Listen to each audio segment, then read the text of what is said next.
It's December 29th, 2019. It's the end of a decade, the end of a year, the end of a lot of things. But, Greg, it's not the end of the Knee Jerks, Detroit Sports Talk with Eno and Big Al. We have a big show for you tonight. Before we get to that, let's get to the introductions. I am longtime Detroit-based podcaster and blogger Al Beaton, the Big Al of the equation. Joining me, as always, is the man who knows a lot of things about a lot of things and has a contact list the length of your arm. That would be Greg Eno of numerous places on the web. Greg, Happy New Year. Well, yeah, just about. And yeah. I also have a list of what do they saw? When a guy has a rap sheet as long as your arm? What is that? I also have that. But no, thanks, Al, for that introduction. I am Greg, for my WordPress Out of Bounds blog. You can check that out. You can also check out my hockey stuff, The Winged Wheeler, which is also hosted by WordPress. Follow me on Twitter at Greg Eno. Follow the Knee Jerks on Twitter at the Knee Jerks, and of course we are on Facebook, facebook.com/the Knee Jerks.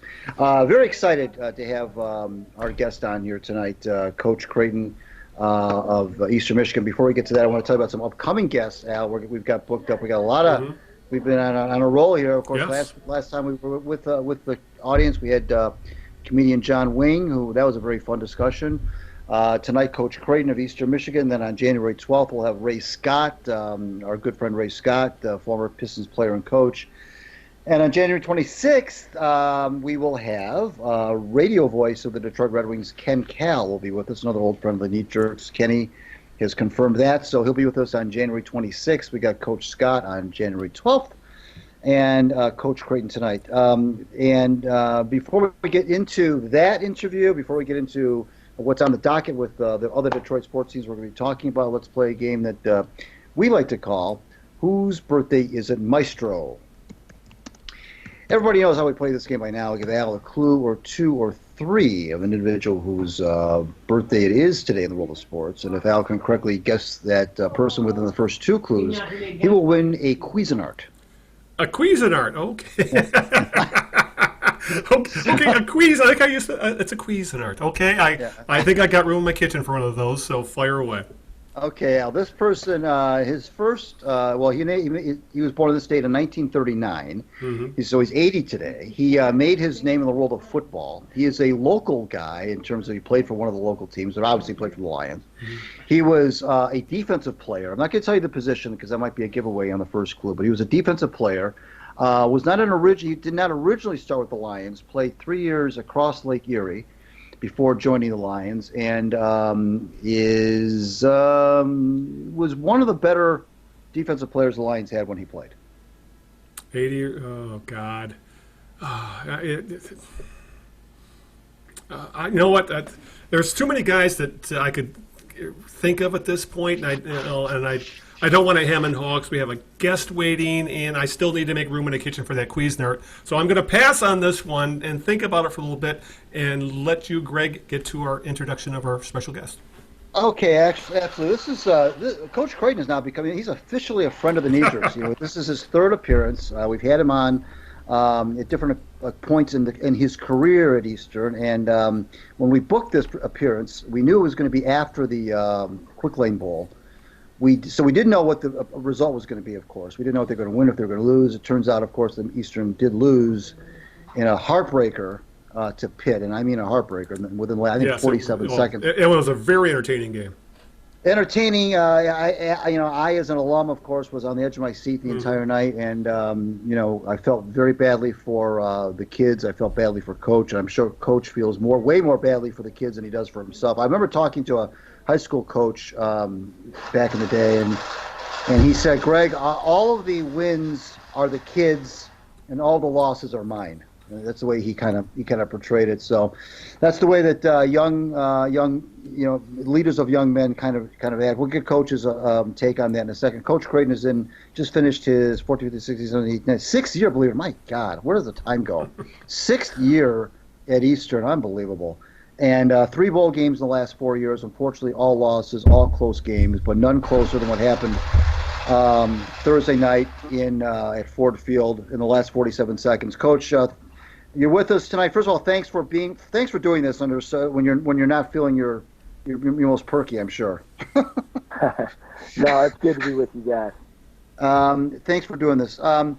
Well, there's so much to talk about, so much to unwrap. I got to tell you, Coach, before we start, I'm in this Eastern Michigan University alumni group, and I told them on Facebook, and I told them that we were going to have you on, and I asked them to give me some questions to ask you. So sprinkled in the interview tonight, I'm going to be asking you questions that the alumni want to ask about the football program, and so I will preface those questions with just that. So there's a lot of interested people who want to hear from you. There's a lot to unpack here. We've got the bowl game. We've got you're finishing your 6th year. I know Al's made some noises about maybe you leaving Eastern someday down the line and being poached by another program. We'll talk about all those things. But before we do any of that, let's start with the most recent thing that happened, which is the game on Thursday night. Tough loss to Pitt. Very good opponent. I think they were favored by 11 or 11.5, which I thought was a little bit much, but that was the line I think at the game time. Double-digit line, even though you guys were playing essentially right down the road from campus. One of the things I want to talk about first, Coach, you had said in the papers in the days leading up to the game, you said, "Gosh, if I could just see the lot of green and white, if I could just hear it, if I could see it, if I could feel it." And boy, they traveled well. I was very impressed by the crowd. It was first of all, it was a quick lane record bowl crowd of 34,000 plus. I thought the Eastern showed up. I thought the fans were into it. I thought it was maybe the most raucous home game, if you will, even though it was a bowl game, home crowd that you've played in front of in your 6 years. Talk about, before we get in the game itself, talk about the crowd. Yeah, I'll tell you. I said this privately, but I'll go ahead and say it now. I don't know if I would have really been able to recover had folks not shown up. I just. Just being honest. I mean, after 6 years, and we've been far from perfect, made some headway, and it's December 26th. It's at night. It's at Ford Field. It's against a Power 5 opponent. Just seemed like it was the perfect storm for folks to come out, whether they've ever been out before or not, and support the team. And we felt that. The response, throughout the weeks, we kept getting updates from, our ticketing office and athletic administration saying, man, we're 3-1 versus Pitt, and the tickets are going, and I'll tell you what, we got off the buses for what we call our Eagle Walk at 5:45 with the 8 o'clock kick, and where the buses left us off, it was right at a corner, and there's a ton of people where we got dropped off, and so I'll tell you what, I mean, it's a lot of fun. And then, we go 10 yards and turn the corner, and there is a sea of green and white, and that our guys got to walk through heading into Ford Field. And I think all of us, myself included, were walking about 3 feet above the ground. Mm-hmm. And it just was awesome. And then, for those who weren't there, the entire lower bowl, was essentially full. And it was other than, directly behind their bench, it was green and white, with the towels and pom-poms. And mm-hmm. I mean, it was phenomenal. In terms of the support and the crowd, I don't know that it could have been better. One thing I noticed about the way your team came out in that game, and especially after hearing what you just said about walking 3 feet above the ground, and you walk through a sea of green and white, and you're pumped up, and you get that kind of you do the eagle walk and so forth. I thought that the team came out really composed. I thought that you acted like, of course, I know it's the third bowl game in 4 years, but I thought that the team came out very composed, very businesslike, had a game plan. I don't know. I'm sure you scripted some plays at the beginning of the game, but I thought that there were I didn't sense any shake, any nerves. I didn't sense anything like that. They were calm. They were precision-like. I was really impressed by how the team came out. Talk about how the team came out of the gate. And as a coach, do you get a little bit concerned when you make that walk and you're 3 feet above the ground that maybe when you come out to play the actual game, that may work against you? Well, yeah, it's a good question, but no, there's no concern at all. I mean, we've got a group that is focused and mature, and so when I say 3 feet off the ground, it was not like we were running around with our heads cut off at all. Mm-hmm. It just felt as though, there were people there to support us. And I mean, that's not why we do it, but I'll tell you, it just, when you feel as though what you're doing matters to other people, there's no question that it just brings, more gravity to it. And that's part of the vision of this whole thing, is we want people to be proud of their school, and to be able to express it. And, whether it's right or wrong, a football program can be, that front porch, whereby people will have a chance to express outwardly, how they feel about their school. And so, yeah, we're not, we didn't run into the locker room and, bang our heads against the wall and all of that. We our preparation, it's a slow build. But to be honest with you, I mean, we've had, in 2016 when the buses pulled up for our homecoming game versus Toledo, I think we were 4-1 at the time, and it was the same kind of deal. There was not a parking spot left in the parking anywhere. As the buses pulled up, and it just was such an awesome feeling. But no, I mean, they won the toss and deferred, and I think they're the 11th best defense, in the United States of America. Right. And so, so they kicked, and we went right through them. Weren't able to punch it in, but, kicked a field goal and then kicked off, and then defensively they were moving on us some, but then we forced the fumble, get the fumble. Right. And then offense comes back out, we march right back down and score. We're up 10-0. And you're right, it wasn't just like this emotional frenzy. Our guys were playing good football.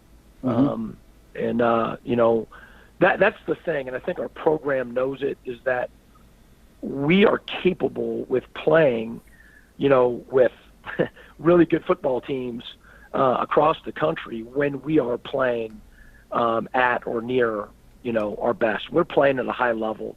I just failed this year to get our guys to play consistently, at that level. But the other night, we did not play our best game, but we played pretty good. We played really good on special teams. And, we weren't perfect on offense or defense, but, we played almost good enough to win. You know what? There was the other thing I was impressed with was after you gave up that 96-yard touchdown. I thought that whenever you give up a play like that, you never know you never really know how the team's going to respond, especially in a bowl game like that, especially against when you're the quote unquote underdog. And I thought that in addition to coming out of the gate composed, I thought you counterpunched on that play very well. Talk about that. Yeah, no, we did. I mean, that's not fun to watch or experience, right? When, they hit the post, over the middle, and I mean, they got a kid who can really run, and they threw it to him, he caught it, and he had a little bit of room, and made us miss, and then outran us, all the way in, and again, it's not fun to experience that. It's deflating, but we're past the days where everything's just an emotional swing. We're good when things are going our way, and we're past that. I mean, it's pretty easy to say, okay, we didn't get the pressure we needed to on the quarterback, and that their guy on that play was better than our guy. And when it's on a post, versus your free safety, there's no more help. So if that guy's going to make that play, it can be a big play. But it doesn't mean that 10 guys were, getting their butts kicked on that play. Right. One guy was isolated against their best player, and the kid made a great play. We're talking with Eastern Michigan University football coach Chris Creighton here on the Knee Jerks. I'm Greg Eno from my WordPress Out of Bounds blog, and Big Al Beaton is here as well, of course. Let's bring Big Al in. What you got for Coach Creighton? Yeah, just to go on a little bit about the game. Despite what happened at the end, the controversy, your quarterback, Mike Glass, played one hell of a game. I just want to know if you could just talk a little bit about what Mike's done for your program, as he's really maybe the best quarterback you've had at Eastern, maybe going back to Charlie Batch. Yeah, well, I mean, I wasn't here with Charlie or after that, but man, Charlie's been so good to us. He's been so supportive, and he's been here regularly, and I can't tell you how much that means. I mean, TJ, publicly really stepped up here with trying to get people, to the game, and obviously was very successful. But, he has been incredibly supportive, and even all the way through his playing career, and even when he was in Green Bay, would come regularly to spring ball and do our golf tournament and whatnot. And, that's stuff like that matters. I mean, it matters.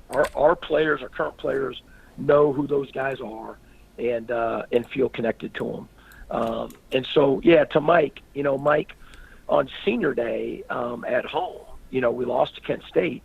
We're going in for the tying score at the end of the game, and he threw an interception. And it's a ball that he can throw, but probably should have checked it down to our back and got away from him a little bit. Kid made a nice play, and that was before we got invited to the Quick Lane Bowl. That was going to be the last play of his collegiate career. Right. And it just had, the worst taste in your mouth. It just was this, leaving that field, not just for him, but for all those seniors. It just felt wrong. It really did. And so we're so thankful to get the opportunity to play again. And yeah, I mean, Mike wasn't perfect, but he still played lights out. He didn't play outside of himself. I mean, he completed, 80 and 90% of passes in several games. And, yeah, it's just been really consistent throughout the year. But I think that he probably more than anybody was so grateful that he had another chance to play and was going to take full advantage of it. And, I think we've got to talk about it, with however many seconds left, he snapped. And, I've coached him. I've known him for 3 years now, and never once has there been anything ever close to anything like that. Yeah. He is. How do you explain that? How do you explain that, Coach? I mean, I heard that over and over and over. That's not who he is. It's not, and I'm not disputing that. But how do you explain that? How does that happen? Well, I mean, you're asking, right? So he hasn't made any excuses, and I haven't made any excuses for him. Right. But I'll tell you, I talked with him all that night. I talked to him in the morning, and then once the next day, I did. I hadn't asked him. I just said, Mike, what happened? And this is, he and I on the phone. Yeah. And he just said, that they had been on him, all game. You mean verbally on him? Like verbally? Yeah, I mean, yes. But yeah, they shoved his head in the ground. If you saw that on the second to last play, I mean, it was pretty chippy out there, and so he just, he said, I'm not going to tell you what they said, what he said that they were saying, because my mom would walk over here from Maryland and slap me across the face if I said it. But I will tell you this, that he and wasn't anything. Let me stop you there, Coach. And I don't want. I'm not trying to put you in a box, but was it racial that they said? I'm not gonna. I don't want to go anywhere near any of that. I'm just gonna tell you that they were, they were talking. And listen now, the official. We both called the official and apologized. And when I'm talking to the official, he said, he goes, I know Mike's a great guy. I was back there with him for 3 hours.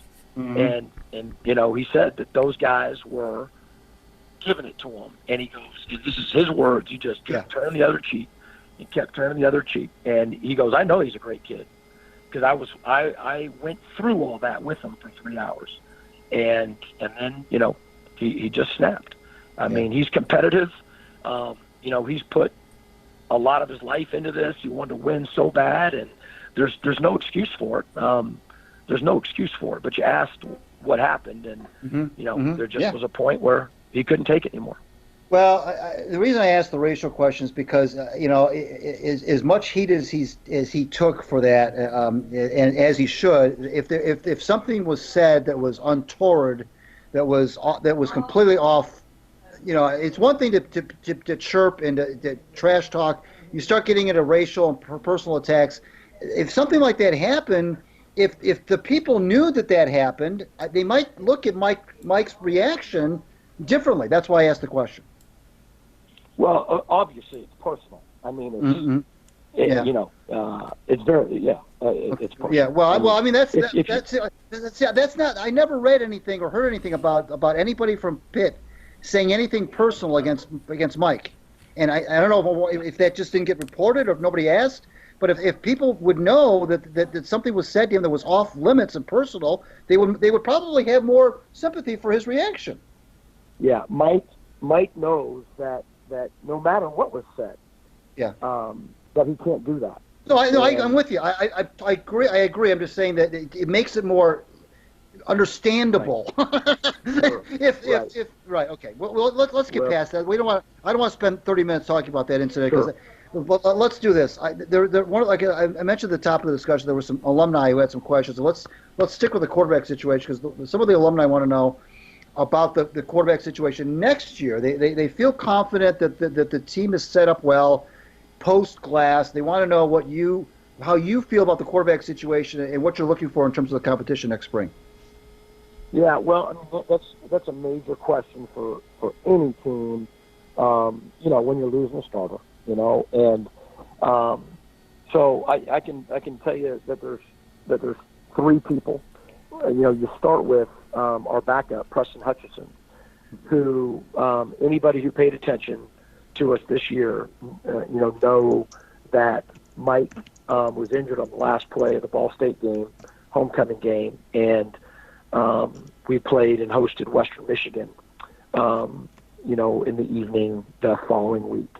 Preston Hutchinson went 31 of 36 for 357 yards, 3 touchdowns, and he scored one, ran one in. I mean, he was near perfect.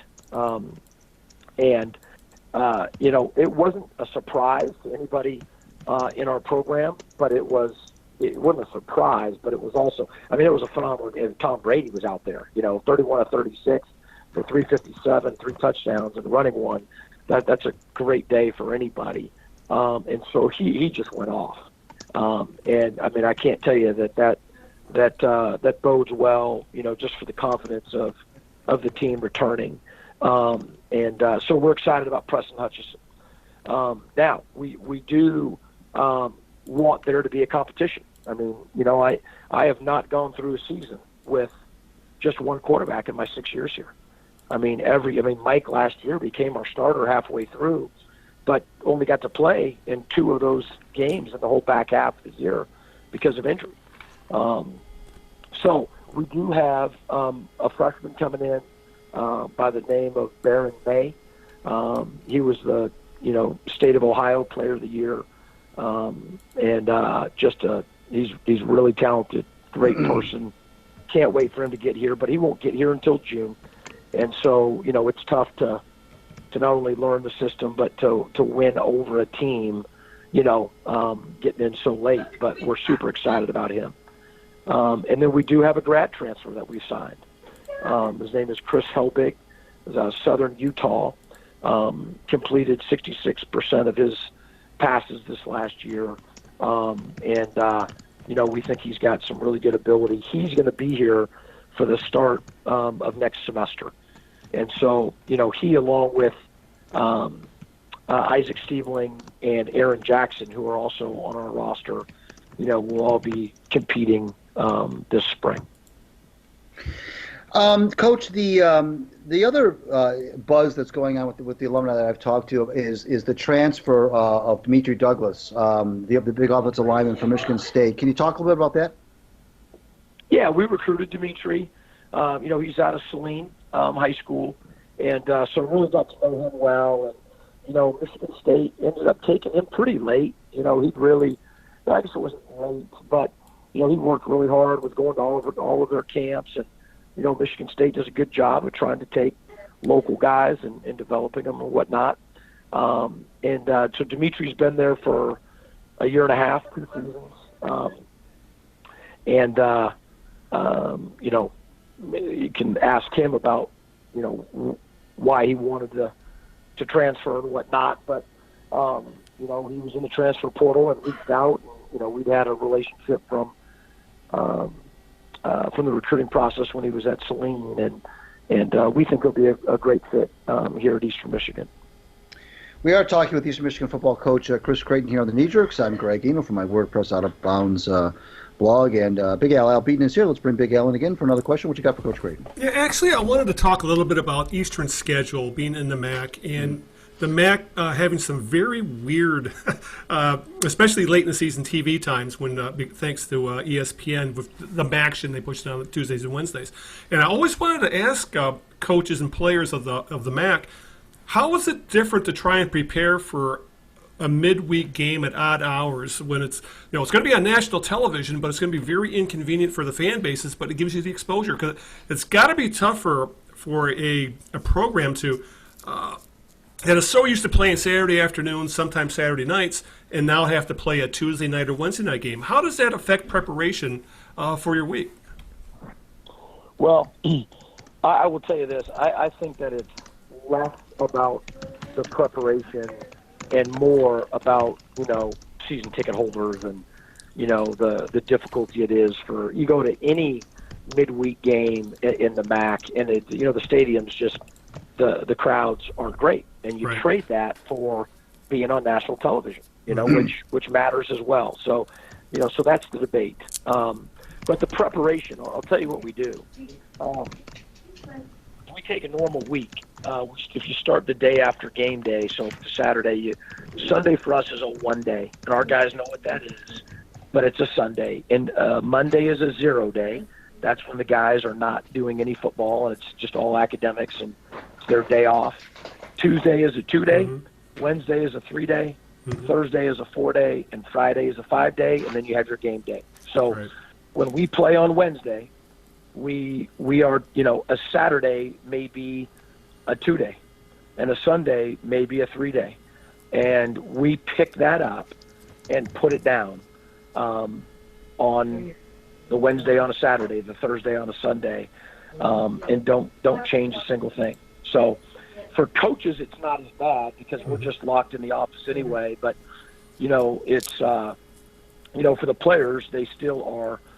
If it's a 3 day that we're doing that on a Saturday, they don't have class that day, obviously, right? Or, it might be, a 5 day, but they do have class. And so we do everything we can to keep the week as close to exactly the same as possible and do it that way. It's just, I think that the issue is,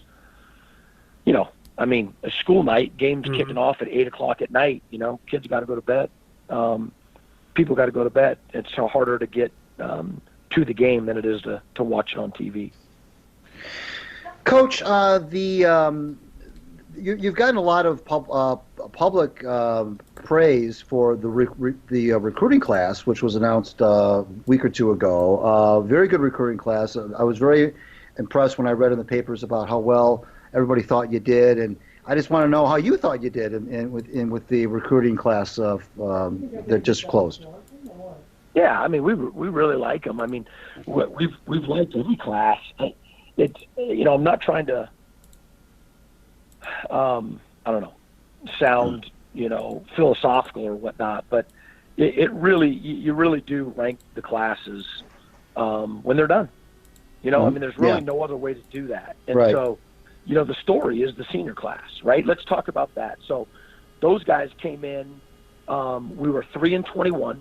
Right. HBO, or Bryant Gumbel and all that had just done a story about, whether we should close the program down. They literally, that came out 2 months before they were reporting. And so what did they do? And they came here off of a 3-21, previous 2 years and all of that. And they went to 3 bowl games in 4 years. That to me is phenomenal. To me is phenomenal. So these guys aren't making a decision off of 3-21. We got a brand new $20+ million end zone facility, and some of the guys were at the game. Some guys were watching it on TV. and we didn't win the game, but they could see the fire, the passion that our team and our fan base was there. What they were cheering with, and so we're super excited about this class. There's no question. Mm-hmm. But it's you can't measure it off of what recruiting sites are saying. Right. You can't. Mm-hmm. We're happy with it. It's a smaller defensive class. We had 3 seniors this year that, because of injury, were able to return next year and ended up taking away 3 scholarships that we thought we were going to be able to use. It's a smaller defensive class. It's sort of a normal size to bigger offensive class. No, we're super excited about it. We're talking with Eastern Michigan football coach Chris Creighton here on the Knee Jerks, and I'm Greg Eno from my WordPress Out of Bounds blog, and Big Al, we'll bring him in a second, is with us as well in this discussion. You went up against, in the bowl game, the young lady who hired you, Heather Like, who the athletic director at Eastern, was the one who hired you at Eastern. She went to Pitt, and as fate would have it, the two of you faced I know you two weren't playing the game against each other, but it was still another nice little storyline about that. So I want you to comment on that whole dynamic, if that even really entered maybe that's just something that the media likes to talk about. Secondly, I'm going to ask this question on behalf of Al, because he may be too courteous to ask it, but we're waiting on the day where a bigger program comes in and swoops Coach Creighton away from Ypsilanti because of the things that you've done. You mentioned 3-21 your first 2 years, and we won't even talk about what went on in the years leading up to your arrival. You've now put that program back on the map. You go into games now, I think, expecting to win. You mentioned a little bit earlier about you're past that whole emotional swing thing. You guys are past that now. You expect to go to bowl games. You expect to compete for MAC championships. You expect to win. So when does that translate? How happy are you at Eastern? How long do you want to stay? Is this something where we're going to pick up the paper one day and find out that a Big Ten school like a Minnesota or an Illinois or a school like that is poaching you away from Ypsilanti? Well, yeah, I don't mind answering any of that. Let's start with Heather Like, the athletic director at Pitt, who was at Eastern, that hired me. She is a dear friend, and so we've stayed in touch. Our families, and we both. She got here 6 months before I did, went through a season and made the change and then hired me. And the way that I look at it is the two of us, just said, okay, we're going to roll up our sleeves and we want to be here, and we want to try to make this special. And I remember, I think that she'd wake up in the morning and say, how can I make this department and this football program better? And I think she'd ask herself the question before she'd go to bed every night, have I done something to make this department and this football program better today? And so I spoke with her the day after the game, and I just said, Heather, I hope that and I got to show her the building towards the front of the week when they first got here, because that was her vision, had never been in it or seen the finished building. And so after the game, it was just, I hope that you took a lot of pride, even though you're wearing blue and yellow, and the fact that, probably 30 of the 34,000 fans, at Ford Field were wearing green and white, and, how far we've come, such a far way to go, but, we've come so far, and she has, and she does. She, I think it was really meaningful, for her. And I think there was obviously, I don't want to say conflicted. She wanted the Pitt to probably, run away with it and all that. Right. There's a small part of her heart that, cares about the people and all of that here. So, right. I got a great athletic director now, and Scott Weatherby, a really good friend and a really good man. And, he took up, picked up that torch when Heather set it down. And, for those who haven't seen, the building in the end zone, It's just absolutely phenomenal. And I don't know what to compare it to other than what we had before. And it's it's a dream. And in terms of, another program and whatnot, I just, again, I'm not trying to sound, unique or anything like that, but, I make decisions about that kind of thing, maybe differently, maybe not than other people, but I felt called here. There's no other way for me to say it. I hadn't set my resume out in 13 years prior to coming here. I didn't send my resume out here, was not looking to leave Drake. Loved it there, raised my family in Des Moines, Iowa. Things were going well, on every level. I don't think that the level of football that you coach matters in terms of the main reason why I coach.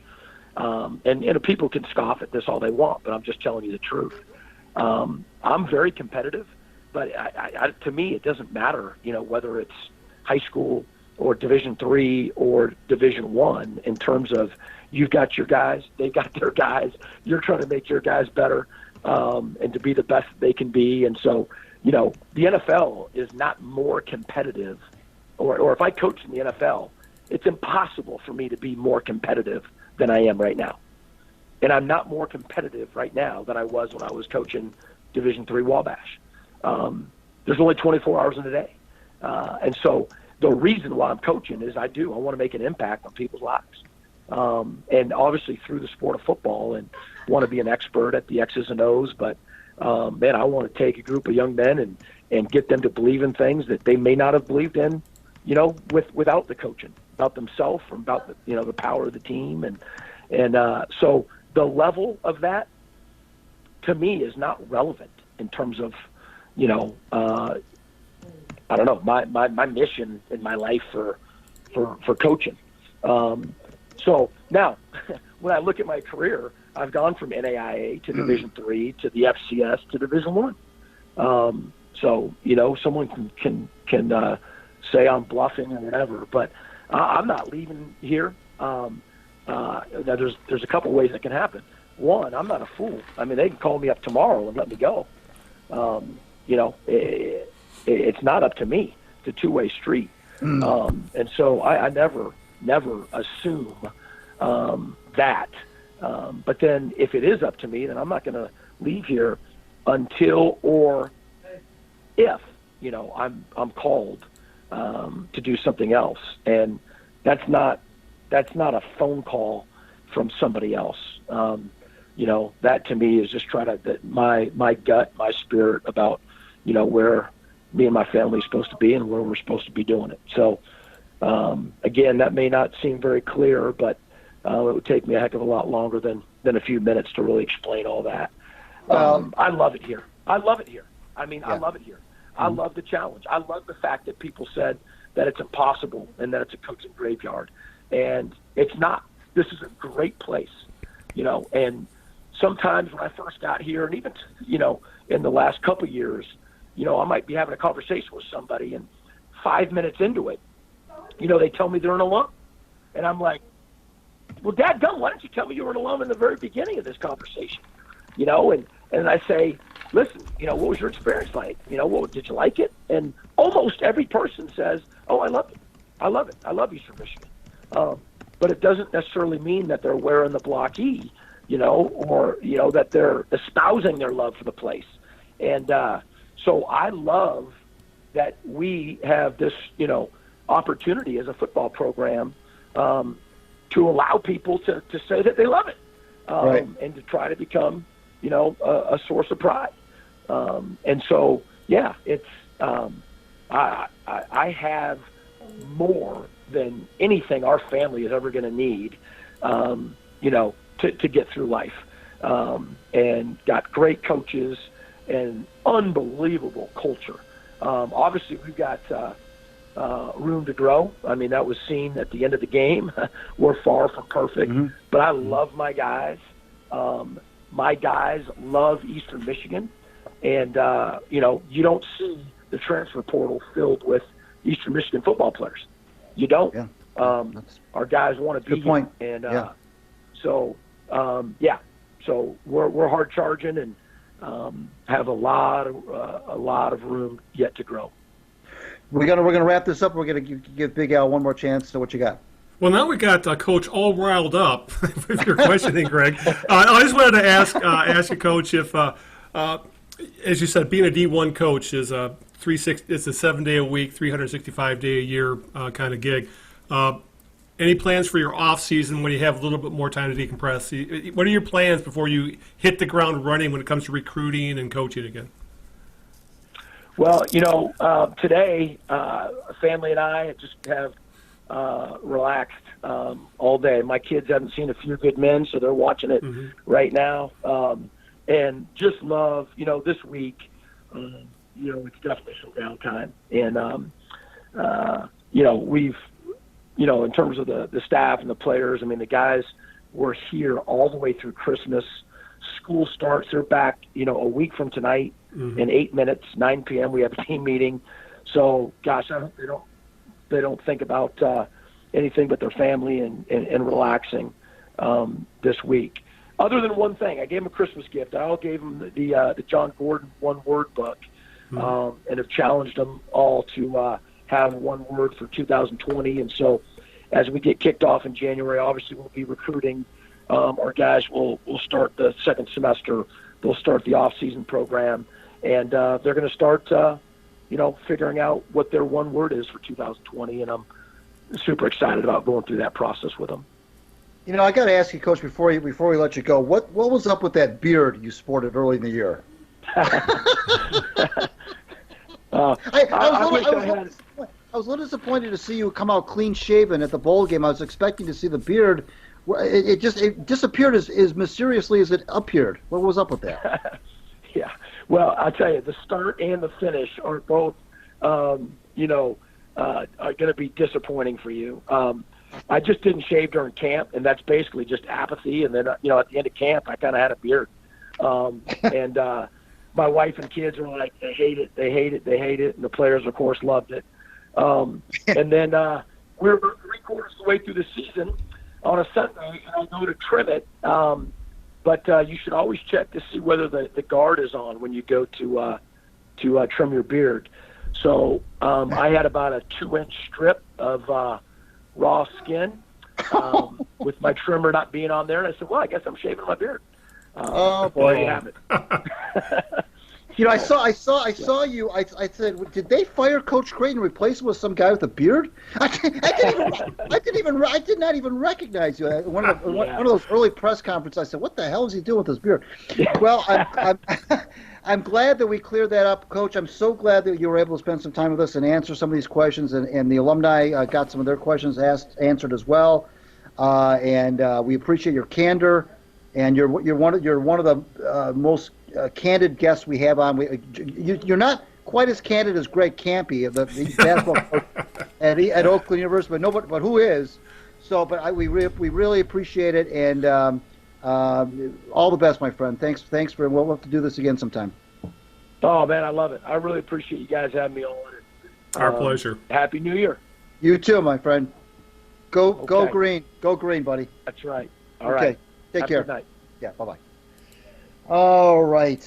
Yeah, I tell you. What do you think about that? What do you make of that? Oh, yeah, you beat me too, because I was going to say, well, the only guy more candid and coach was Greg Campy, but who, my God, he spilled when we had him on.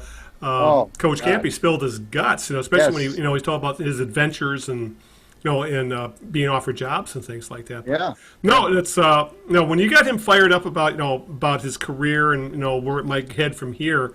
Yeah, it's I can see why he's a football coach, because he can get you wound up very easily and ready to just go and to do what he's done at Eastern, which has always been considered, I won't call it a dead end job, but a job that's very difficult to succeed at, and he has definitely succeeded and made a name for himself.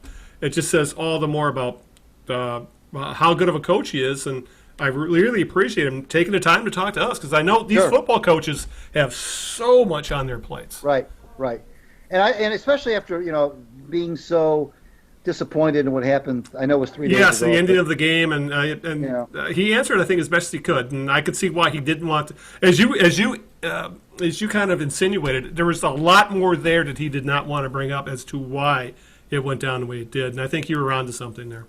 Yeah, well, yeah, it just didn't get reported that there was any, Yeah, I know yeah, exactly. I know there's no excuse for what Glass did, and I know that even if they, no matter, but I'm just saying that if people would know, that maybe something was said that was really, really, really bad, that there could be a little bit more understanding of why Mike lost his cool. But and let me also throw in there is that it looked so much worse than it did because he didn't hit the ref; he hit the bill of the ref's cap, and I think the ref fell over because he was shocked more than anything else. Yeah. Which made it look so much worse. So, yeah, it was a bad situation. Thank God it was at the end of the game for one thing, and I think especially after the fact, I think the way the entire program handled it, I think they handled it the best they could. That it's going to quickly be water under the bridge. I don't think it's going to be a long-term talking point when it comes to the program.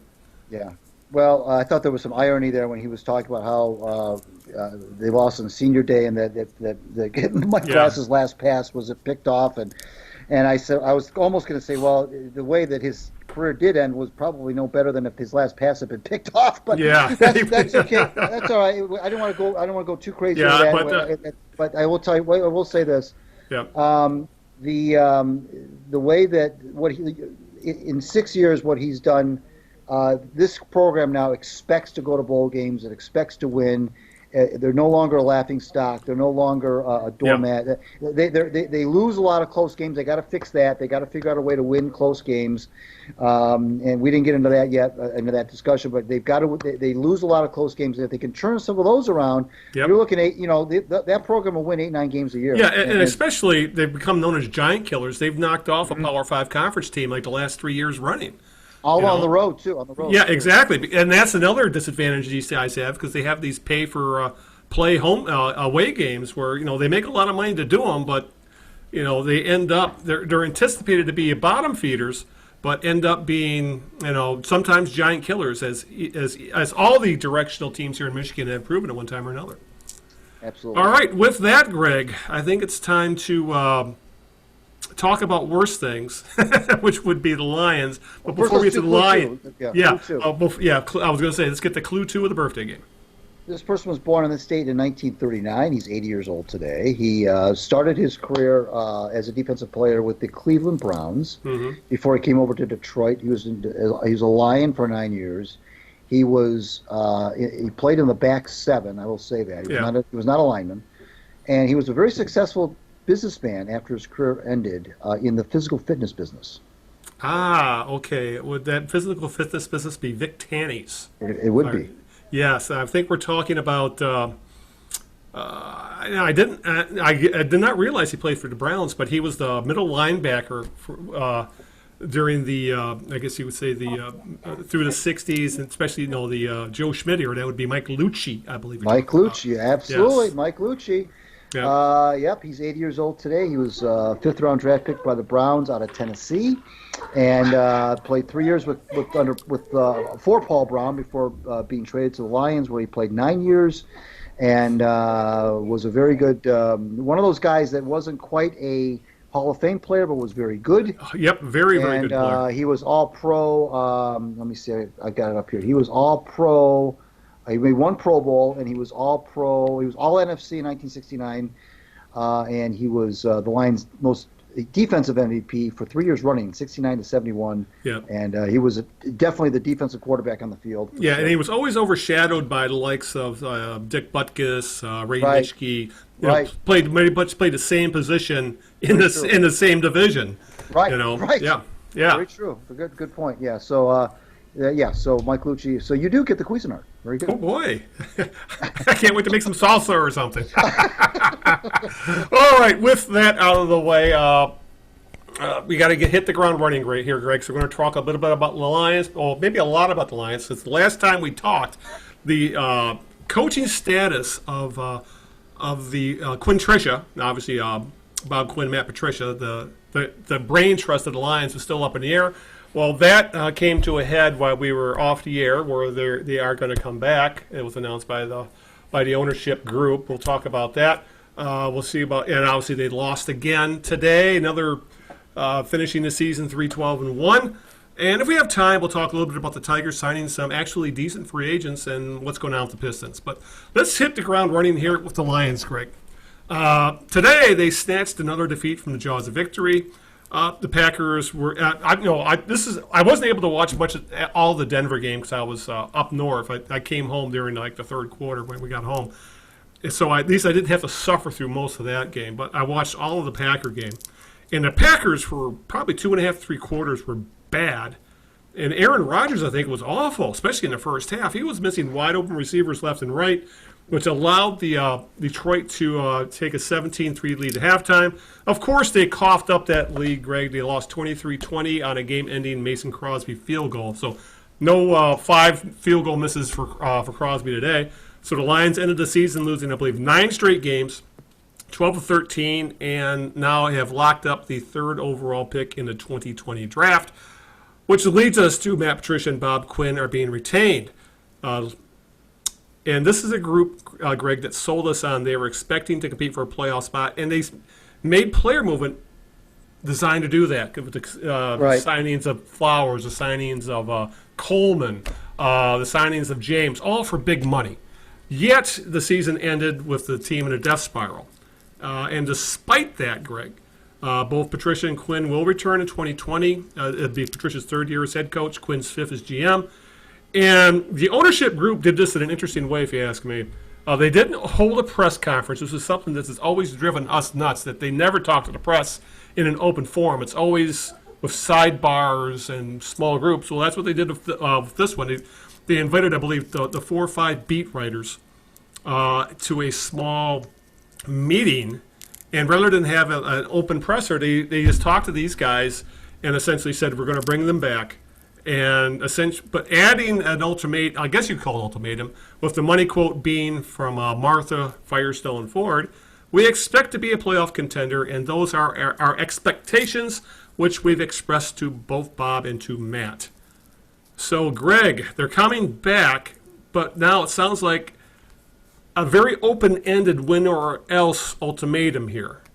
So, well, you know what? What's your thoughts on all this? Let's first of all let's talk about this win or else ultimatum, because if you look at this, it was very carefully worded. Yes, worded. We expect to be a playoff contender.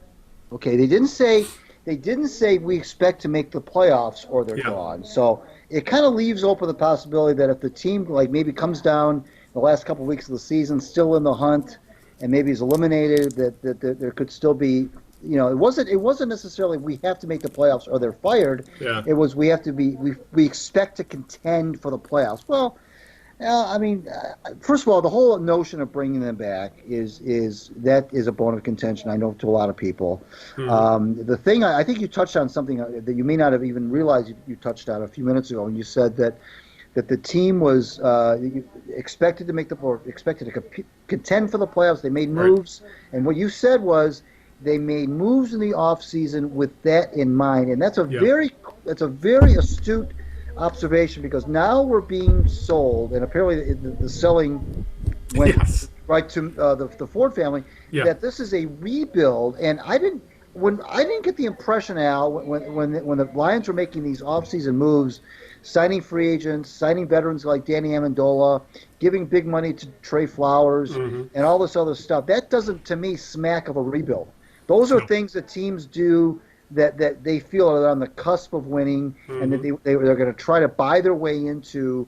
We're going to pick up a veteran like Amendola because we think we lost Golden Tate, so here's a replacement maybe for Golden Tate in the slot. Here's a veteran guy.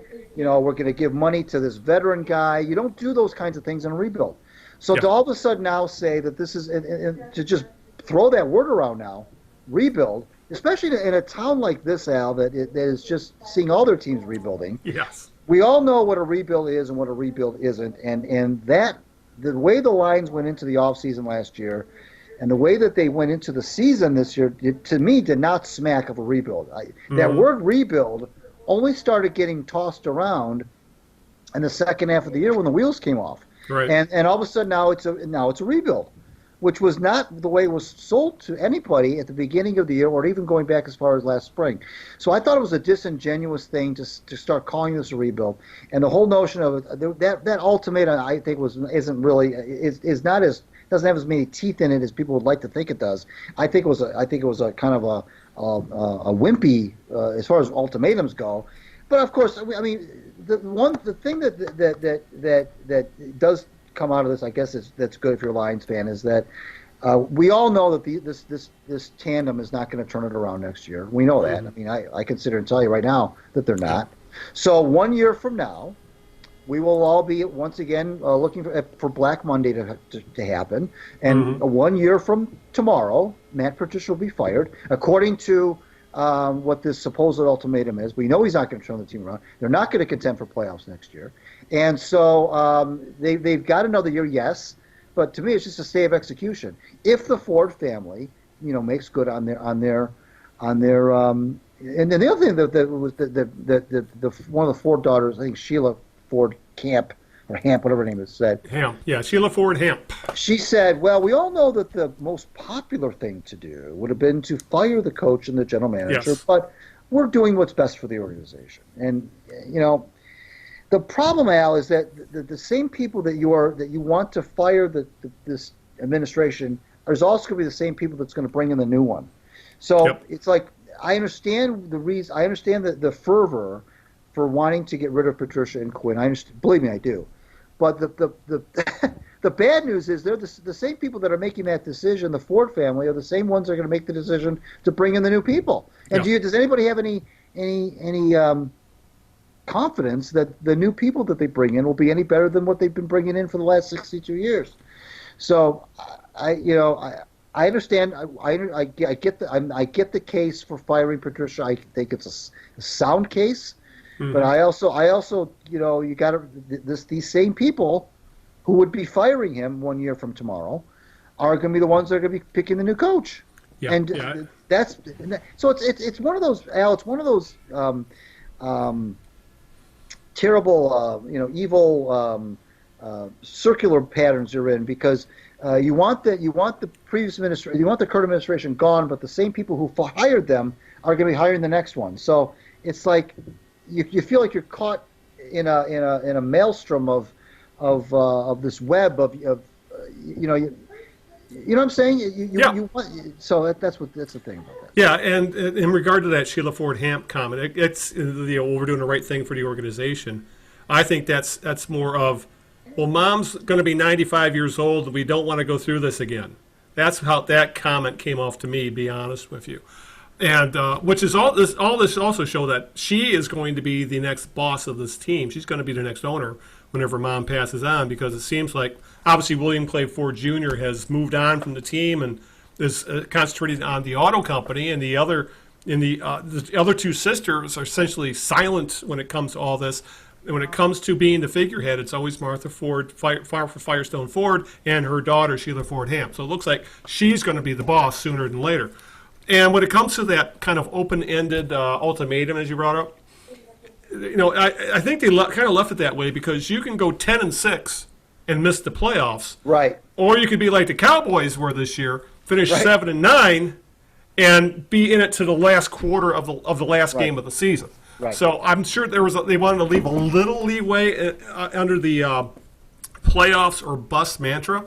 But the thing is, though, Greg, when you give any kind of ultimatum like that, even one as open-worded as this one is, I am scared to death this is going to lead to Quinn and Patricia making moves, short-term moves that might hurt the future of hurt the franchise long-term when it comes to kicking contracts down the road, which is exactly what we saw with Martin Mayhew, with how the kicking the can in the contracts of Sue and Megatron and Stafford ultimately put them in cap hell. Yeah. And it finally did come to a head where they had to let Sue go, and they couldn't. And then the whole mess happened with Megatron. So I'm scared to death that this offseason we're going to see some moves that are more geared toward we need to have a winning record next year 2021, 2022 be damned if we want to keep our jobs.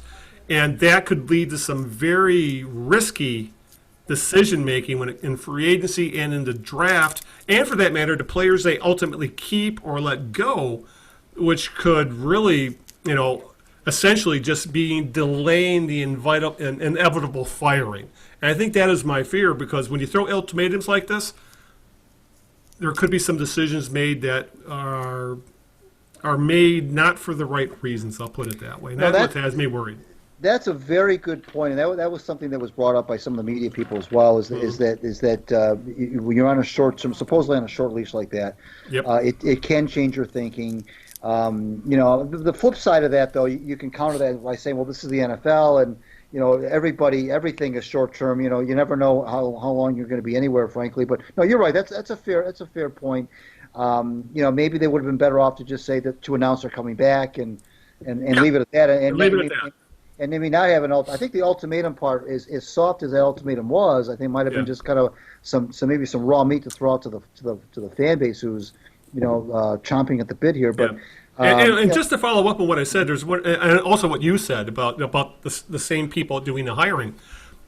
That's, I think, an issue, especially when you have a team president who is not a football guy. He is a money guy in Rod Wood. He has nothing to do with football operations. He's just there to make sure the team remains profitable and Ford Field gets its upgrades and things like that.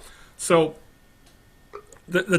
when you don't have a president of operations of the team who has anything to do with football, the only who's doing all the hiring? Bob Quinn. Right. And if you let him go, then you literally have to start completely all over again, because obviously you're going to have to. They'll probably have to go back to throwing themselves on the mercy of the NFL and the commissioner and the other owners and say, please help us hire someone, like they did last time around, where Ernie Accorsi is the one who ultimately dug up Bob Quinn. So that is another fear I have with this, and how this whole organization is set up, is that if Quinn and Patricia fail, you're going to have to. You just can't make a couple changes. You're going to have to blow up the whole goddamn thing. And next thing you know, we're in the rebuild, instead of becoming 2-3 years, becomes 5 or 6, and it could get ugly real quick, if you ask me. Well, it could, but there are also teams that are able to, bounce back. Hey, this is no time for common sense, Greg. This is knee-jerk, Well, I understand the fans. I thought what was going to happen last time you and I were together. It was like a day or two before the announcement was made, and I thought, I was projecting the schedule. I said, well, what's going to happen is there's going to be a predominantly Green Bay crowd at Ford Field in the last game of the season. They're going to get blown out, which they didn't get blown out, but there's going to be a predominantly Green Bay crowd. They're going to finish 3-12-1. It's going to sound like a Packers home game, and I thought that might have been enough. Yeah. To make the Fords, pull the plug. But 2 days after we did that show, they came out and announced that Quinn and Patricia would be back. And the only thing the only thing as a Lion fan you can hope for now that decision's been made. You don't have to love it, but all you can do now is just say, well, let's just hope that this guy Patricia's got something in him that we just haven't seen in the first 2 years, and let's hope. But the thing about Quinn Al is that now he's going to be having his 5th draft, and you gotta. When are you going to start to do some things that show that you know what the hell you're doing? And if he hasn't done the first 4 years, I don't know why all of a sudden it's expected that he's going to find the missing, find it in year 5. I mean, I don't. Yeah, it's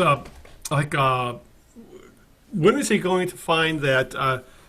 If he's going to get it, it's going to have to be this year, when he's going to find the absolute impact playmaker on either on defense or offense in the early parts of the draft, because that is something he has completely whiffed on. I mean, he's gotten some really solid pros, in the early part, like in the first round, but he hasn't gotten he hasn't got a Pro Bowler for out of the top part of the draft. Essentially, he hasn't gotten an All-Pro guy out of the top of the draft. He's done okay in the middle parts. Kenny Galladay was a 3rd-round pick.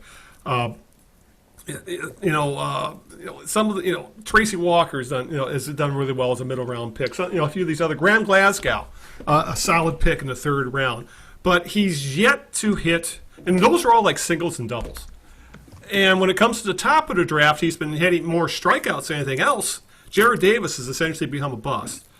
Frank Regno, okay, he may have hit it on that one, but he's a center. A center is not exactly an impact position. Don't even go into the second round pick of Tease Tabor because he was like high second round pick. That was an absolute bust.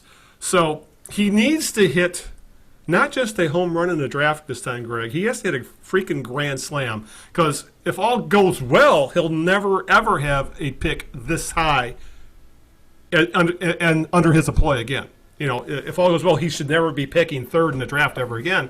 Right. And the question is now, he needs to get an all-pro, a Pro Bowler. He needs to get an impact guy in that position because that alone would go, I won't say a long way for fixing what's broke, but it'll at least give you a cornerstone piece of fixing this team, which I don't think this team has yet.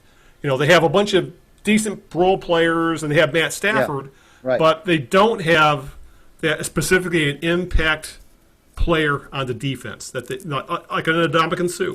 What we talk a lot about how this team, over and over and over, just wilted in the fourth quarter. Mm-hmm. Happened again today.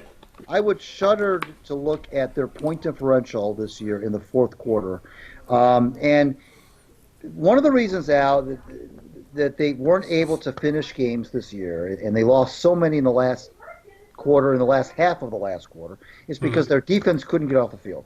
Right. That was usually what was happening. Now, I'm going to throw the offense out of that equation because Stafford was out, and these kids that played aren't good. They don't have a future in the NFL. I don't. You say what you want about Blau and about Driscoll. These kids don't have a future. Right. So I'm not going to go crazy in the offense, but usually what happened at the end of these games is the defense couldn't make a stop. That happened over and over and over again. Happened again today. As we record this on Sunday against the Packers. Once again, a big play, missed tackles. They're at midfield before you know it, they're down in the 20-yard line. Defense couldn't make a stop, and then it's a chip shot field goal to win the game. Mm-hmm. So you mentioned this all-pro guy or whatever. They've got to bring in people, Al, that can make plays on defense. I mean that's all there is to it. They're okay offensively. They got Galladay, they got Marvin Jones Jr., they've got Hawkinson, who I still think is going to be a good player. They've got Stafford, of course. We think, although I said he should retire. They've got maybe carry out. They're okay offensively. Mm-hmm. They're okay. They're okay, but defensively they need playmakers. They need guys on the edges. They need playmakers, and they don't have them, and that's why they were not able to get off the field. Nobody now, even today, and again today being Sunday, they got the big interception toward the end of the fourth quarter, which I thought was going to be maybe, I thought that might put an end to the fourth quarter comeback. But the offense, because they've got a kid at quarterback, couldn't, do anything with that turnover. Mm-hmm. And then once again, the Packers get the ball at the minute 20 left. Everybody in the building knew that the Packers were going to win the game, and everybody knew that Aaron Rodgers was going to pull another, rabbit out of his hat like he always does against the Lions, and he did. And Rodgers played awful for most of the game. And here's a stat for you, Al. In the two games the Lions played against the Packers did not hold the lead in any of those. In 120 minutes, the Packers did not hold a lead until the very end of the game. Yeah, it's. Yet they won both games. Yeah. It's pretty much started the season because. I think you're on mute. Oh. Why? Yes, I am. I was on mute. I apologize. It's that pretty much sums up the season in a nutshell because I believe I saw somewhere tonight that the Lions lead the league in blown leads in the last 2 years under Matt Patricia. I think it's like 18. Over the past 2 seasons. I'm not sure what they're using for metrics, if that means second half leads or fourth quarter leads or whatever. Right. But there's a crap ton of blown leads, to say the very least. And as you mentioned, most often than not, it's because the defense, for whatever reason, has fallen apart. And specifically, I think it really comes down to, Greg, they can't rush the passer. They cannot put pressure on the passer and force him into making mistakes. Right. And that's often how you win games late. You force the other team. You put them in situations where they can't afford to make an error, and they make an error, and the game's over. And the Lions just have actually the shoe's been on the other foot. Like with Blau today. He threw that horrible interception late in the fourth quarter that ultimately set up the I think the game tying score before the game winning score. Right. So that that's been the story of the Patricia era the last 2 years. Though is they have been unable to force the other team to make mistakes, and they have, and that's really this whole 9 wins in 2 seasons thing in a nutshell, to say the very least. Another thing to bring up that was brought up during this low-key meeting with the beat writers is that the Fords will not sell the team, Greg. Obviously, that has been something we've been hearing from the fan base probably since we were kids. Oh, yeah, the Fords, nothing's going to change to the Fords sell the team. If you listen to Sports Talk Radio, which I try not to anymore, you would hear that every single day on the radio of your entire radio listening life if you listen to Sports Talk. And team president Rod Wood dispelled those rumors, Greg, especially because there was some going around that Amazon's Jeff Bezos was sniffing around the Lions. Obviously, there's always been Dan Gilbert rumors about the Lions, and he dispelled them, said it was not going to happen. He reaffirmed that Martha Firestone Ford, MFF, I should say, has no plans to sell the team. Obviously, the team's been in Ford hands since 1963, and it really looks like, from everything that went down over the past few weeks, that this meeting and who's been the face of the franchise, as I stated earlier, it really seems like they're greasing the skids. They're setting things up for. They're not going to sell the team. Whenever Martha passes away, the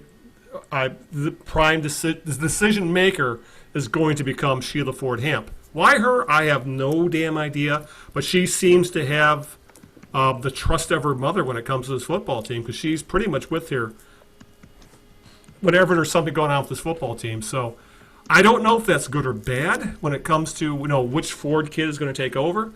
But at the very least, I can understand that the Fords aren't going to sell this team. And I'm tired of talking about that because it's never, ever going to happen, at least probably not in our lifetimes. No, and really, I don't understand why the fans would think. Now, I know Bob Page, our good friend Bob Page, who has his own show now and is very successful, has often said, well, isn't there ever a point where the Fords will just get so embarrassed that they'll finally say, we don't want to do this anymore? I'm thinking, well, no. I would say that they're billionaires, but they don't have a reason to be embarrassed. Well, they're shameless. They've been doing this for 55 years. Why things change now? Yeah. Why? Right, exactly. And there's no aside from that. That's an emotional thing. Aside from that, from a financial standpoint, Al, there is literally. That's why whenever fans cry for the owners to sell, I always laugh, because there's almost literally no incentive for an owner to sell a professional sports team. I mean, there really isn't, unless they want. The only thing the only time that ever happens, and when you look at pro sports, very few teams change ownership. It doesn't happen very often, and teams are typically, look how long the Wilson family was with the Bills, and the Rooney family with the Steelers. Now, granted, those teams are successful, but there's just very little incentive for a pro sports owner, unless they just want to totally get out of the business, right? To sell. I mean, it's a legacy thing. It gets passed. The ownership gets passed down. It's even though they're supposedly stewards of the franchise, the franchise gets passed with the Yankees, with the Steinbrenners family, and so forth. There's just no incentive. I mean, there really isn't to sell a team, because you're making money hand over fist, and I don't know. It's just not something that they wake up thinking about. So I would. That's not going to happen. And so because that's not going to happen, this is what you're going to get. The only thing you can hope for as a Lions fan is that by the moon and stars align one year, and something magical happens that totally belies the history of this franchise. And something happens, and they put this thing together, put it all together one year, like they almost did in 1991. And something crazy happens, but that's the only thing you can hold your head on. Yeah, and you make a good point about teams very rarely change hands. I mean, or unless you have a really odd situation like Bill Davidson, of the Pistons. I don't think he really had you didn't have any kids to will the team No. too, did he? Right. He just had No. his wife, and his much younger wife wanted nothing Right. to do with the Pistons. Right. And Tom Gore's got that franchise for a freaking song. Right. I think it was $325 million. Right. And that was the whole Palace organization, including the arena and the promotions end of it and all that. And now he's probably sitting on $1 billion organization, give or take. And that right there is why they really changed hands, because why would Tom Gores give up something, as you said, is essentially a license to print money? As bad as an owner as he's been, or as bad as an owner as Ford's been, or as bad as an owner as Chris Ellich has been of the Tigers. They aren't going to get rid of these teams anytime soon. It's going to take some sort of, as you said, some sort of odd situation in regarding, when we've seen teams change hands, either because the owner has done something stupid, such as what happened with the Clippers and what's his name, the racist owner out there, if you remember what I'm talking about, or you have something, some sort of tax or bankruptcy situation. That's usually when teams end up changing hands anymore, or you end up or a stanch team to get a new owner that way. So yeah, I think we can put the Lions being sold to bed. It's never going to with this fan base, but it's long past time to put to put your eggs in that basket. We're just going to have to hope that whichever Ford kid ends up running the organization finally makes the right hires. Maybe not this time around, because it really feels like they got sold to Bill the Good, Craig. Because going back to the what's happened with this current situation with the Lions, remember when it came out that I think the ownership got sold on we were a better team. Remember when Patricia said we're a better team in our record? And Yeah. I think that's where Quinn and Patricia sold the Fords on, because we were 3-4-1 before Matthew Stafford went down with that season-ending back injury, and we got decimated by other injuries. We're not a 3-1 team. We're a borderline playoff team if we don't get hurt. And I think that's what the Fords bought into. Personally, I think it's a bullshit argument because every single team has injuries. But in the end, I think that's essentially, I think the Fords bought a snow job when it came to as to being encouraged by the Lions first half of the season. I think you're right, and I think that that there's just a there's some ownerships, Al, that just don't know how to do it, and there's all kinds of them, going from Dan Snyder to to the Fords. There are all kinds of bad owners out there. Oh God, yes. There's bad ownership everywhere. Yeah, there really is. There really is, and for many different reasons. James Dolan with the Knicks. Oh God, that's a great example there. I mean, there's just some. You mentioned Snyder, and the Jets are bad and have had bad ownership for years, and the Browns. There's a lot of teams that just don't know how to do it, and the Lions, of course, obviously are one of those. And what are you going to say? It is what it is, and they got the number 3 draft pick in 2020. I'm sure the fans will be excited about that. Like they always are. Well, let me ask you this, Greg: Is Patricia's meat puppet Paul Pasqualoni going to be the sacrificial lamb? Because there's always a sacrificial lamb when a coach is under a hot seat like this. I'm sure. The only thing that would save Pasqualoni at this point would be the fact that now that Patricia and it doesn't seem like Patricia and Quinn were given any sort of directive as to any coaching staff changes that they had to make to keep their jobs. So the only thing that would save Pasqualoni is if Patricia says, okay, I'm safe, I'm coming back, I believe in my guys, I believe in my staff. Excuse me, like Gardy said for the Tigers, I believe in my staff. I don't want them punished. So I'm glad. I don't want any changes on my staff. I don't get the feeling that Patricia's, a condition of his returning was that he gets rid of any staff. I think if he does get rid of any staff, it'll be because he wants to get rid of staff. I mean, I don't think at this point he's got his job secure for another year. He doesn't have to. At this point, Al, he doesn't have to fire anybody to save his job. Right.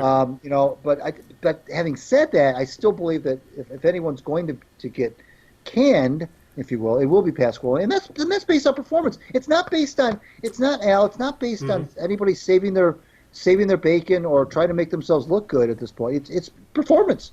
I mean, this guy did not perform. I mean, let's face it. Well, let me ask you this. Do you even buy the fact that Pasqualoni was the defensive coordinator? I honestly think he was just doing whatever Patricia told him to do, personally. It doesn't matter. It doesn't No, matter. no, that's why I think they might use him as a sacrificial lamb, saying, we're going to make some changes here, and get out of my comfort zone by getting rid of my mentor. Which is essentially why he was hired, because he said, Pasqualoni was the guy who got me started in coaching, blah, blah, blah. And I just don't think Pasqualoni did much. I honestly think this defense is all Matt Patricia. I think, and actually, the Pete Writers have been saying the second half of the season, they think he's been making all the defensive calls, and making all the personnel decisions, and Pasqualoni has essentially been a figurehead. So if they even fire Pasqualoni, I don't think it's going to change a damn thing. Okay, let me ask you this question then. In a post Pasqualoni world, now there are some head coaches like Matt LaFleur calls the offensive players for the who are essentially coordinators, right? Right, and there's some head coaches who just don't even bother with titles of coordinators. They assume that role. If what you're saying is true about Pasqualoni. Here's then two things come to mind. Number one, which defensive coordinator worth his salt would come here, knowing that that's the case? Number one. Mm-hmm. Number two, then why doesn't would Matt Patricia just not even hire a defensive coordinator and just assume those duties on his own? Or would he have the cojones to do that? But I'm more thinking about. Who would you bring in here? Because word gets around. I mean, people in the NFL talk to each other. They're not dummies. Right. And if the feeling is that Patricia is the de facto defensive coordinator and Pasqualoni is just this, he has the job and title only. Then who are they going to attract? Why even go through the charade of bringing in a guy to even have that position? If you want to bring in a guy and call him the associate head coach, like they do sometimes, and he's really a position coach, but he's got the title of associate head coach. Right. That's fine. But why would you even go through the charade of having interviews, trying to talk to people? Nobody's going to want to come here, Al. I'll throw an example out there of something. I'll throw an example of something different. Jim Harbaugh, who was essentially the de facto offensive coordinator for University of Michigan, and he essentially took a complete step back from the offense, saying we need to make changes, and he hired the guy Josh Gaddis out of Alabama, and said the offense is all yours. I'm taking my hands off, and it looks like for the most part that's exactly what happened. I think Patricia could get somebody, not a yes man, if as you said, he decided to say, I'm going to be the head coach, and I'm going as much as what he did with Darrell Bevell. And said, the offense is all yours. I'll do what I can, but you're the decision maker on that. He may have to become one of those. He may have to find somebody on defense, on the defensive side of the ball, who's going to make him uncomfortable when it comes to who might question him, be a non-yes man. Because I just get the feeling, Greg, with the Lions right now, especially on defense, that Patricia is surrounded by yes men who don't question what his decision making on that team, like how about the pass rush and coverage and things like that.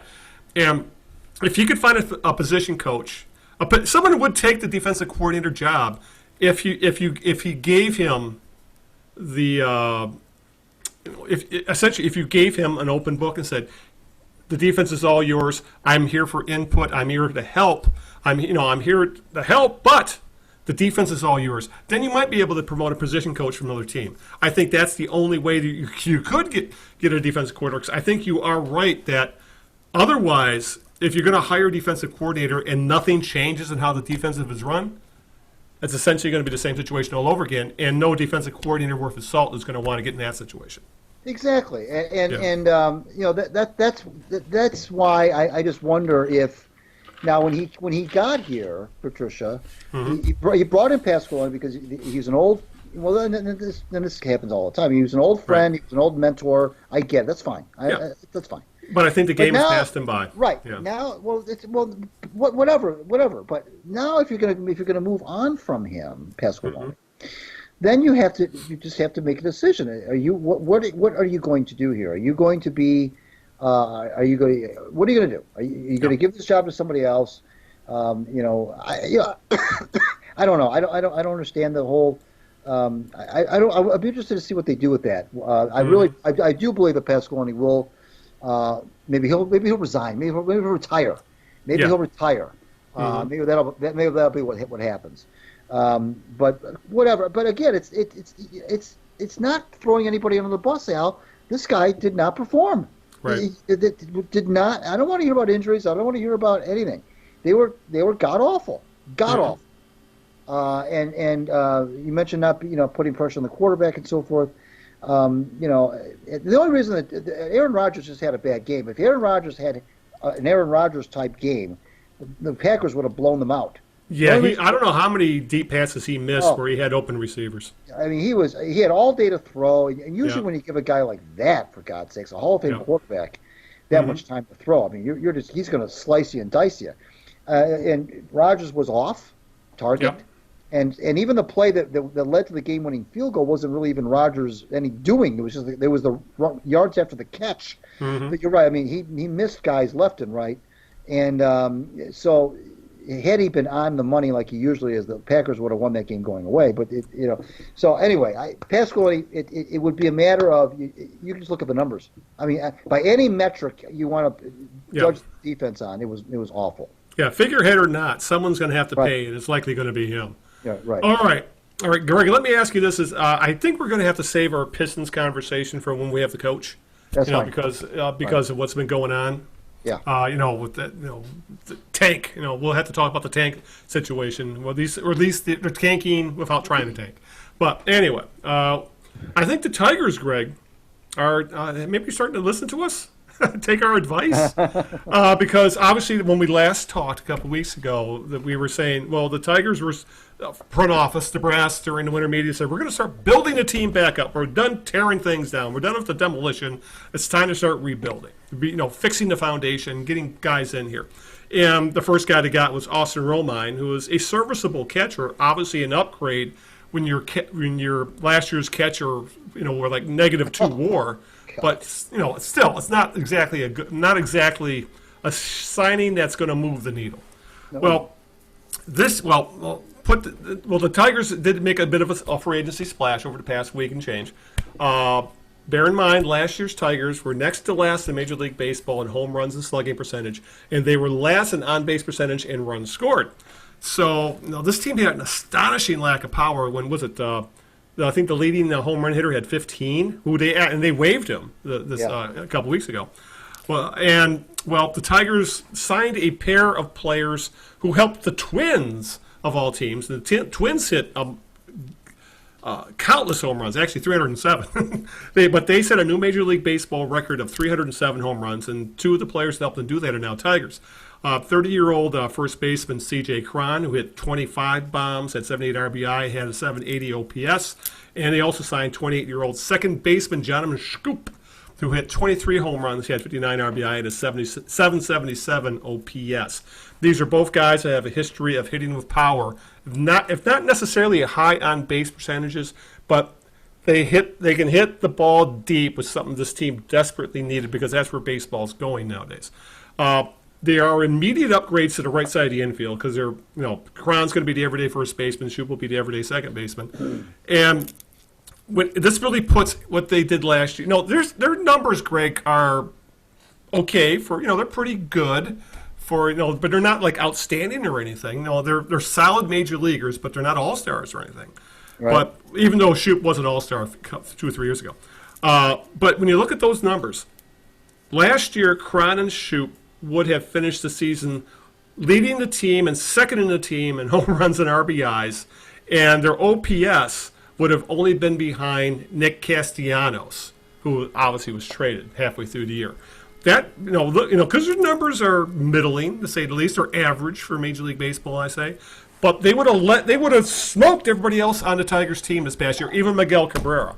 So I mean, these are the kind of guys this team needs. Guys who can, I'll take a 50 home runs from those two every day of the week and be happy with it. These are legit ball players. These aren't bottom of the barrel type guys, which the Tigers have been signing over the past couple of years. These are solid major league players who are immediate upgrades, and I would like to see them get a couple more because there's still a lot of holes in this roster. I mean, these two aren't going to put them over the top or anything. They're still placeholders, but they're hell of a lot better placeholders than we've seen over the past 3 seasons. Well, you know what? You have to have big league players on your roster. Yeah. I mean, that's the best way to put it. Yeah. I mean, you can't. I don't care. I don't care where you're at in terms of your if you're rebuilding or not rebuilding. You have to have big league players on your roster. And let's face it, the Tigers had precious few of those in 2019. Yeah. And this reminds me a little, although on a much smaller scale, when they but when they signed Pudge and they signed Rondell White and they signed Fernando Vini after that miserable 43-win season. Professional hitters. You have to. To steal a line from Randy Smith. Yeah. Okay. Yeah. You have to have big league players, and I know that they're on 1-year contracts, Cron and Scope. I understand that, and but you have to have big league players, and you have to have in this day and age guys who can hit the ball out of the ballpark. I know Comerica Park's not a home run hitter friendly ballpark. I understand that, but you have to have big league players. That's all there is to it, and they're, like you said, they are immediate upgrades to what they had last year. And you have to start somewhere. And these guys are not the future. No, they're not going to lead the team to even a close to a 500 record. But they give at least the roster some degree, gives the lineup anyway, the starting lineup, some degree of respectability, respectability, so that there's at least some big league hitters in that lineup, of which there were very few of them last year. And after they've traded Castellanos, they really had nobody that was a big league, at least a power hitter for sure. Right. That was in the middle of the order anyway. Yeah. So at least this gives Gardenhire someone that he can, somebody he can put in there that without having diarrhea, that he can put on there and say we're going to compete a little bit. They're not the future. They're not long-term fixes by any stretch of imagination. But the Tigers needed to do something like this. This is a little something for the fans to show them that there's some consideration to the quality of the product that they could be putting on the field next year. It's not nearly enough, but it's a start, and it's thank goodness they're hitters as opposed to pitchers. Like we've seen a lot of these. They've signed a lot of pitchers lately who have been, that hasn't worked out. At least they're going for some offense this time. And, how much these guys are going to, what do they translate? Will they go from 47 wins to 60? Maybe, I don't know. But it's not even really about that. It's the optics. You've got to have guys on the 25-man roster that are genuine big league players. And now they've got 2 more of them, and that's the quality of the roster just by those 2 signings alone has improved dramatically, and not enough to move the meter in terms of wins and losses necessarily, but in terms of what you look at the lineup now, you can at least look at it without looking at it with one eye closed and say, okay, there's somebody here now who's hit some home runs, who's done it, who's been there, who's played on some playoff games, who's played for some winning organizations, who it's better than what they had 10 days ago. Yeah, because by the end, as you said, after the trade deadline last year, it was a AAA team they were throwing out there, plus Miguel Cabrera. And Miguel Cabrera, with Miguel Cabrera with no power, as we said, is nothing but a singles hitter. So which was he was last year, but the signing makes sense because one, they aren't blocking anybody either. They have absolutely No. no first base prospects, for Not at all. example. Not They at have all. no one who could play. They had no first baseman who could play at the big league level. Other than Cabrera and the way things are looking of his knees. Now, he shouldn't play first base ever again. And the same with second base. I mean, they have some guys who could maybe in the future play second base, but they're not that close to the big leagues. And the ones who are like Willie Castro or Isaac Paredes, those guys are. I think they're looking more towards third base and shortstop, that side of the field. And for that matter, they're also talking about making Nicky Goodrum a shortstop, which is fine by me as well. But regardless of all that, they aren't blocking anybody. They fill positions of need.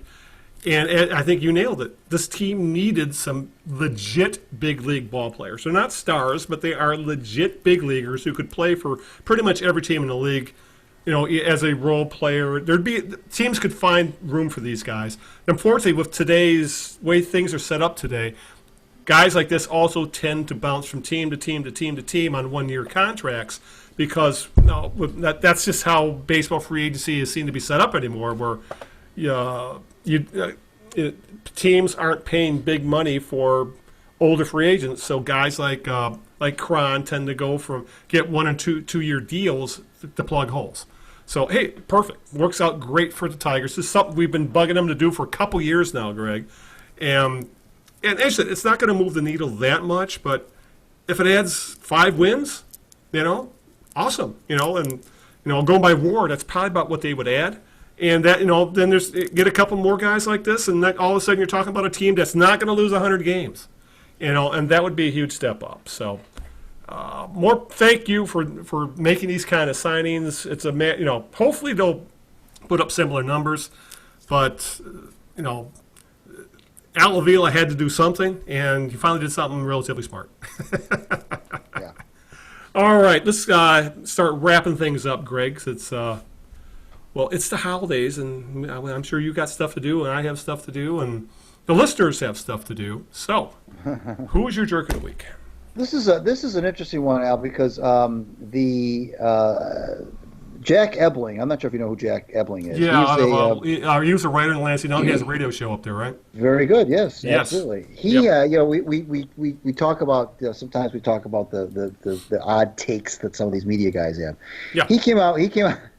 And he's been taking a lot of heat for this, as he should. He came out with this take a couple days ago on Twitter, and I'm just going to read the tweet verbatim rather than try to paraphrase. Right. With all due respect, Mark D'Antonio has 6 bowl wins in 13 seasons with Michigan State football, one more than Bo Schembechler had in 26 years at Miami and Michigan. Yeah. If Mark coaches through the 2032 season and never has another W, he'll still have one more bowl victory than Bo. Well, as you can imagine, that has been just assailed on Twitter, as you can imagine. That was a very poor take. Mm-hmm. Ebling has been taken to task for this, as he should. And you can poke so many holes in that; it's crazy. It's just really a bad. Somebody said, "Boy, I don't." You should just go to the tweet and just look at the comments. It's funny. Yeah. But he just really triggered a lot of people, as he should have, with that take, and he doubled down on it. Kind of doubled down on it a little bit later on, and the whole thing was just it was just a bad take. It was a bad take, a bad tweet. I don't know where he came. It was like, I don't know. Somebody said, "What are you like? Do you work for the Michigan State, SID department? And where are you coming up with this stuff?" Yeah. And so I don't know where Evelyn was coming from with this. It was a horrible take. You can't compare. Somebody said, look at all the seasons where Bo couldn't even go to a bowl game, Right. because they would only accept, the Big Ten would only allow those archaic bowls in the 70s. Yeah. If you didn't go to the Rose Bowl, you didn't go to a bowl game. I mean, that's all there was to it. So, well, for the most part, that was the case for some time in the 70s. But anyway, regardless, it was a bad take, and it wasn't so much. Sometimes, Al, with these takes, it's not necessarily the take that gets people riled up as much. I mean, that will get people riled up. It's how you respond to that take. And he came back and then he said, I'll give you another one now. This is Ebling again. If I can find it real quick. Okay. Let's see here. Okay. Here's this tweet a little while later. I'm not comparing the overall tenures, which he was doing. He was blatantly doing that. Yes. A lot has changed from when U of M had 9 or 10 tune-ups, Michigan State included, and a 2-game season. Just saying the most combined conference title game wins and bowl victories of the Big Ten teams are Paterno 10, Kirk Ferentz 10, Barry Alvarez 9, Meyer 8. Who's Meyer? Urban? Thank you. And shame on me. And D'Antonio 8. So again, he once again came up with another ridiculous Cherry picking. That was just cherry picking just numbers. as bad as the other one. Yeah. And so whatever. Somebody said this tweet is equally ignorant as your first. By your own admission, the OSU game was the conference championship. Bo won 11 and tied 1. Put him at the top of your list. So anyway, I think I've made my point. Jack Emling, bad take, bad follow-up on his bad take. He had one bad take after the other. So my jerk of the week is Jack Emling. Yeah, it's it really comes off as the East Lansing media really comes off as insular and very protective. Yes, they do. Of the programs up there, and because Graham Couch, who's another writer up there. Don't get me started on him. Yeah, he's another one who's probably worse. He's gotten eviscerated on Twitter as well for similar asinine comments. Yes, so that's a good one. It's good and good for calling out the East Lansing media, because they are, for people who talking about how soft Detroit media is, and East Lansing, the MSU media are pillow soft, to say at the very least. So. All right, so good call on that one. Thank you for calling that. I missed it. I had no idea that happened. That's hilarious. All right, well, I'm going to stick with the media. I'm going to go for another punching bag. That's Carlos Monarez, who wrote something today, as a matter of fact, after the game. And you know how we've talked about this on the podcast in the past, where he's become the anti-troll.